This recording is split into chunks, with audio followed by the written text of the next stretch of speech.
My wife abandoned me while I cared for my dying father. But when his will made me a millionaire, she came crawling back. I'm a 36-year-old man who was married for 8 years with 2 kids.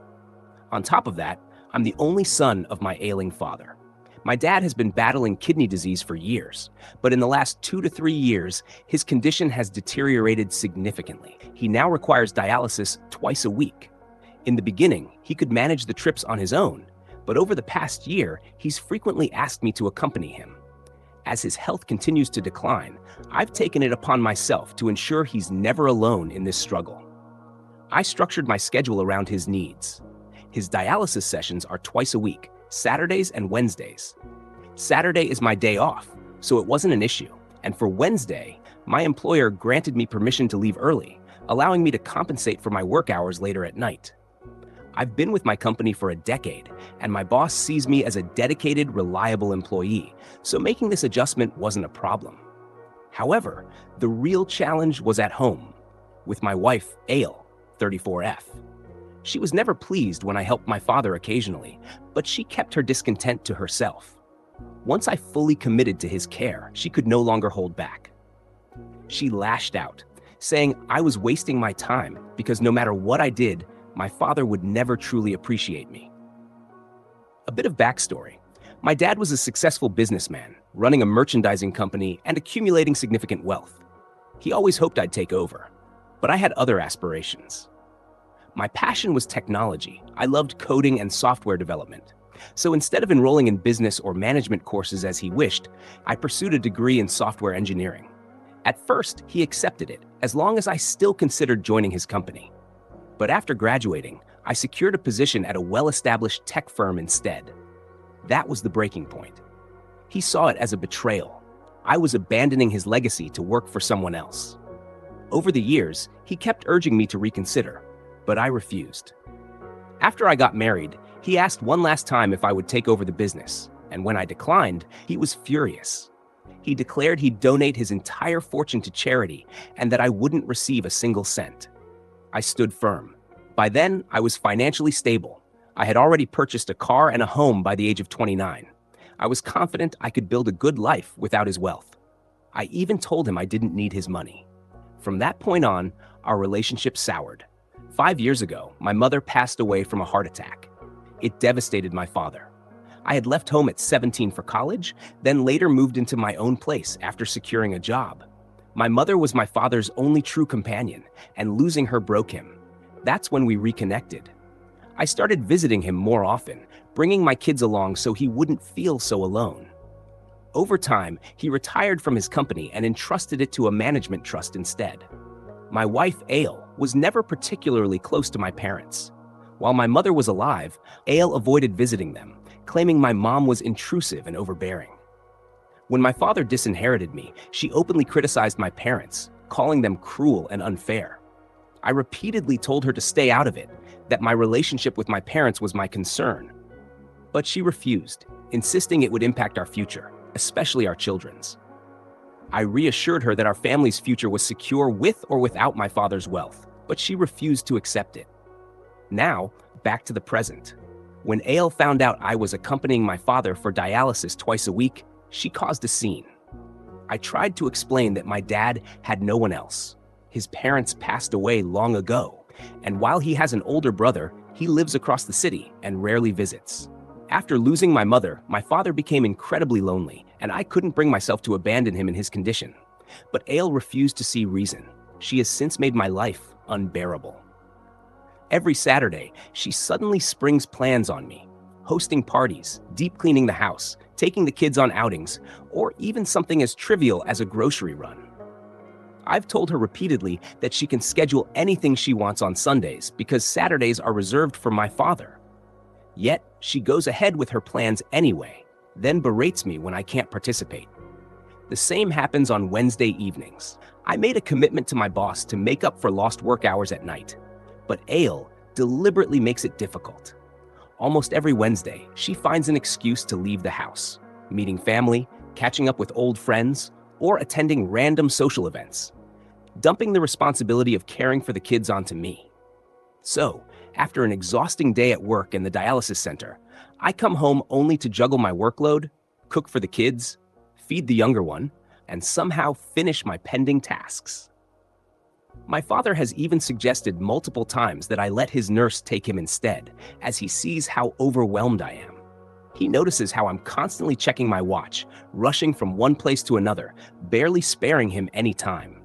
Despite having a full-time nurse and caretaker, I still feel guilty for not being there for him the way I should. The 30-minute drive to the dialysis center used to be a chance for us to talk, but now it's just another task I need to rush through. I used to love talking with him during those drives, reminiscing about the good old days of childhood. But as the tantrums from AAL have intensified, now my main concern is getting home quickly. Most of the time, I'm speeding through traffic, taking shortcuts, and overtaking other cars to shorten the journey. This is the only time I have with my father, and I don't want to spoil it or stop it by asking him to go with the nurse. I, too, have some duties as a son, but I just can't tolerate this woman anymore. Update 1. It is only getting worse each day. My wife is doing everything she can to dissuade me from visiting my father. Her argument is that it's a lost cause. Dad already removed me from his will and left his wealth to charity, so she says there's no reason to waste time or effort on him. I couldn't understand her reasoning. Do we really do everything for profit and loss? What if someone's parents have no wealth or are poor? Do their children abandon them because they have nothing to offer? After hearing her rants for months, I finally told her that she wouldn't inherit anything from her parents, so why does she visit them now and then? She absolutely flipped out and said, "My parents did much more for me than your greedy father. They supported me in everything, unlike your dad, who disowned you for not joining his business. My father would never have done that to me, so don't you dare compare my parents to yours."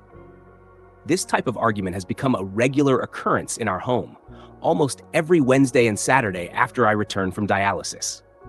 The fights are getting more intense with each passing instance. Earlier, she would fight with me alone, but now she's yelling at me in front of the children. I've even heard her bad-mouthing my father in front of them, trying to turn them against him and me. When I intervened, it led to another ugly argument. Her fights have turned into a routine for me. On the days when she doesn't fight, I feel like something's missing, but then she becomes more aggressive the next day. I've nearly given up on her now. I don't shout back or respond. I just ignore her as if she doesn't exist. What else can I do?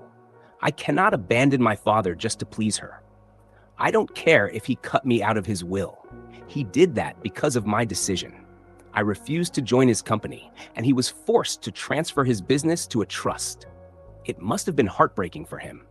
That company was his baby, and he had to donate it to someone else. He had every right to disown me because I hurt him.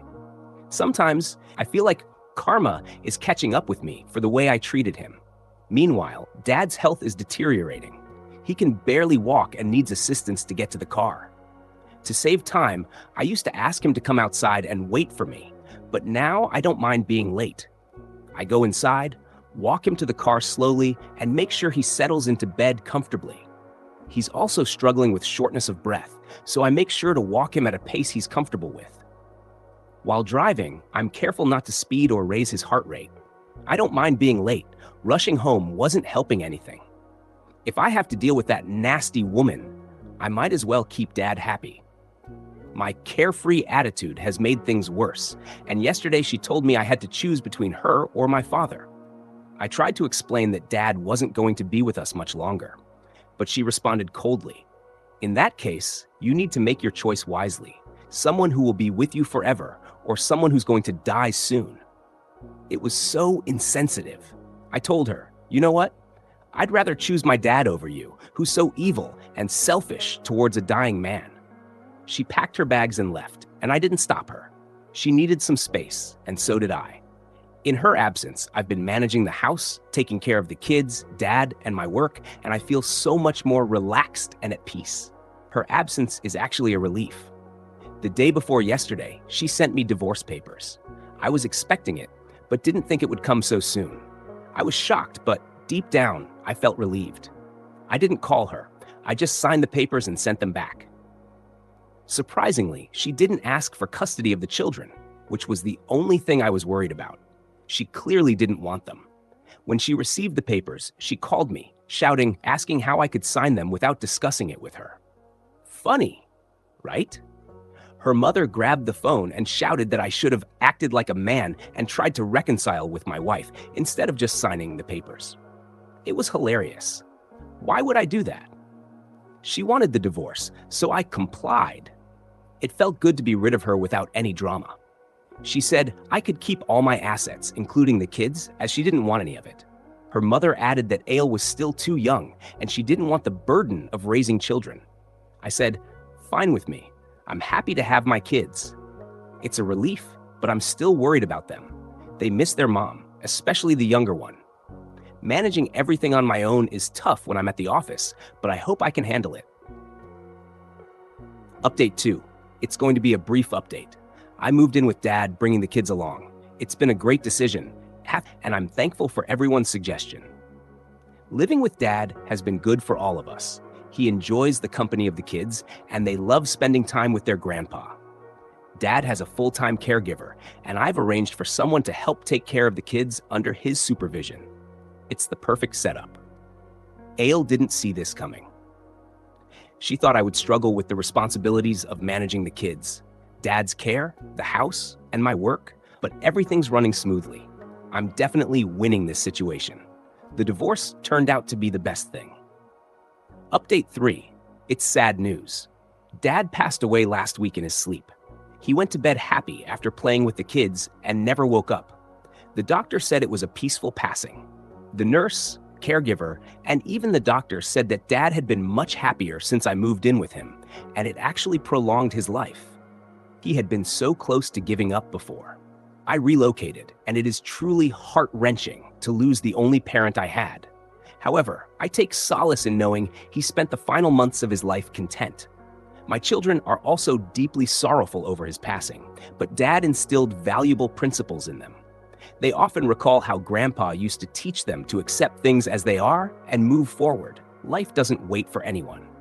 I feel immense pride hearing them express these thoughts. They are indeed my pillar of strength in this time of grief. But there's another shocking revelation that came after Dad's passing. His lawyer contacted me, requesting that I come to his office to read Dad's will. I told him it wasn't necessary. Dad had already informed me that all his assets were allocated to the trust. I was comfortable with that and encouraged him to proceed with the paperwork to transfer everything accordingly. I inquired whether I needed to vacate Dad's house, assuming it too was bequeathed to the charity. He chuckled and insisted I come in. When I arrived, I discovered that the trust members were already there, as the lawyer had summoned them too. As the lawyer began reading the will, I couldn't help but break down in tears. Dad had actually named me as the heir. All of his business, house, and wealth were to be passed on to me. I asked the lawyer if this was a recent change. I thought perhaps he had made this decision after I started caring for him. The lawyer smiled and reassured me that I had always been the heir, and the will had never been amended. I was inconsolable, crying uncontrollably, overwhelmed by the realization that my father never truly abandoned me. Perhaps he had threatened to disown me, to encourage me to take over his business and carry forward his legacy. As I continued to sob, the lawyer comforted me, explaining that Dad had been proud of my determination to follow my passion, despite the pressure to join the family business, and of my willingness to give up generational wealth to pursue my dreams. The lawyer also mentioned that I had full control over the business and could choose to reclaim it from the trust and run it myself. I am seriously considering this option. I did what I wanted, and Dad indirectly supported me in that.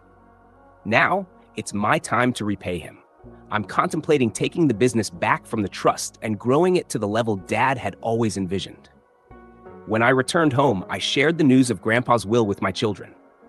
He had also left a portion of his wealth for them to be received when they turn 18. Today, we visited his grave, bringing flowers and spending some quiet time there. This is undoubtedly an emotional period for me. Update 40. Just as ants swarmed to sugar, relatives and old acquaintances began appearing at my doorstep upon hearing of my inheritance. But the most unexpected visitor was my ex-wife, Ale. and her parents. They arrived crying, claiming they hadn't known about Dad's passing and would have attended the funeral had they known. Her parents spoke highly of my father. Ale embraced the children and wept, lamenting how much she missed them. I asked her, if she truly missed them, why hadn't she visited them in the past several months? She explained that she went to our house, but it was locked. What a far-fetched excuse. I confronted her, asking if she wasn't concerned about the children when she saw the house locked.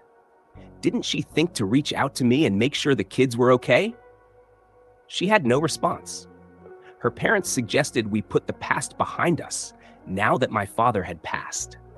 They argued that the children needed their mother, as they would be left alone when I was at work. They felt it was best for us to reconcile. I laughed at their suggestion. The children had adjusted to her absence, and I had no intention of letting her back into my life. She started crying, and her parents left. She grabbed my hands and begged for reconciliation, saying she loved me and missed being with the children.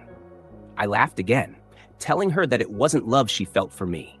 It was for the wealth my father had left me. She and her greedy parents had only come to my door to try and take advantage of my inheritance. I don't regret saying those things to her parents, because they deserved it. She had even called my dad greedy and harsh during our divorce. There was no way I was allowing her to receive a single penny of my father's hard-earned money. She was furious, claiming she had only pleaded with me because she loved me, but now, with my father gone, she intended to claim what was rightfully hers. Although she hadn't requested alimony during the divorce, she now demanded half of my wealth, or more precisely, half of my father's wealth. I told her to do whatever she wanted, but she wouldn't get a dime. She insulted me and stormed out. I discussed this with my lawyer, who reassured me that her chances were slim. The divorce had been finalized before I inherited the wealth, and since the children were living with me, there was no way she could get anything. However, he advised me to be cautious about allowing her to spend time with the children, as she might manipulate them and attempt to gain custody, then later use them to demand child support. I'm very grateful for his advice. I'll be supervising any meetings between them. Lately, I've been spending a lot of time with the kids, helping them process the loss so they don't turn to their mother for emotional support. Taking over Dad's company gives me flexibility, so I'm balancing my personal life and well-being. I'm planning to take the kids on a trip to the Bahamas. They deserve a luxurious vacation. It's not about squandering my father's fortune. It's simply that I now have the time to do so, after years of balancing work and caring for Dad. As for Ale, she hasn't reached out since her last visit. I suspect she's busy seeking legal counsel to file a lawsuit against me.